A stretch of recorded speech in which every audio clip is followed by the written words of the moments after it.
Mr. Men, Little Miss, The Royal Party by Roger Hargreaves.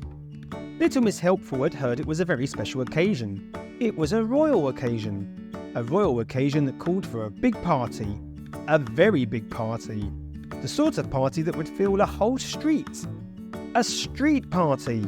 And Little Miss Princess would be the guest of honour. Little Miss Helpful set about organising the party.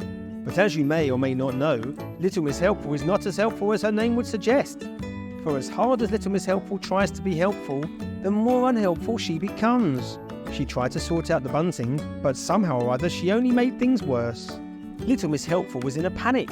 Everything was going wrong and it had to be perfect for Little Miss Princess. "Hello, what's the matter?" said a voice behind her. It was Little Miss Naughty, so Little Miss Helpful explained. "That's easy to solve. Just let me help you," suggested Little Miss Naughty, and she smiled. The sort of smile that you might have seen a crocodile smile. A smile that meant trouble. But it seemed to Little Miss Helpful that for once Little Miss Naughty was being very good and helpful. She arranged for Mr. Tickle to hang the bunting. She got Mr. Impossible to sort out the weather. And she drew up a plan of where everyone was going to sit. She persuaded Mr. Strong to arrange the tables. The day of the party arrived and Little Miss Helpful was very pleased with all the work that had been done. Soon, everyone started to arrive and take their seats at the long table that ran the whole length of the street.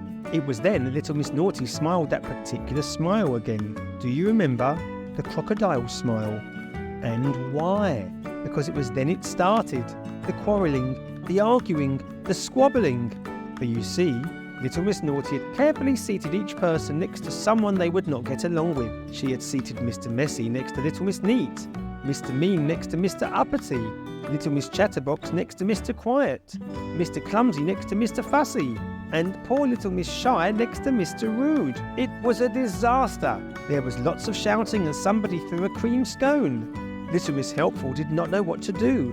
The guest of honour, Little Miss Princess, was about to arrive at any moment. It was then that Little Miss Helpful had a brainwave. "Stop!"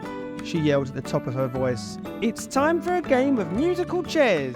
The music started and the guests danced around the table. When the music stopped, everyone dived for the nearest chair. Little Miss Neat found she was sitting next to Mr. Fussy. Mr. Messy was beside Mr. Clumsy.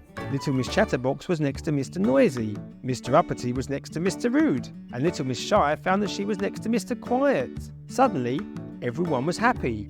And just in time, because at that moment, Little Miss Princess arrived to a fanfare of trumpets. The party changed in an instant. Everyone was having a wonderful time. The time of their lives.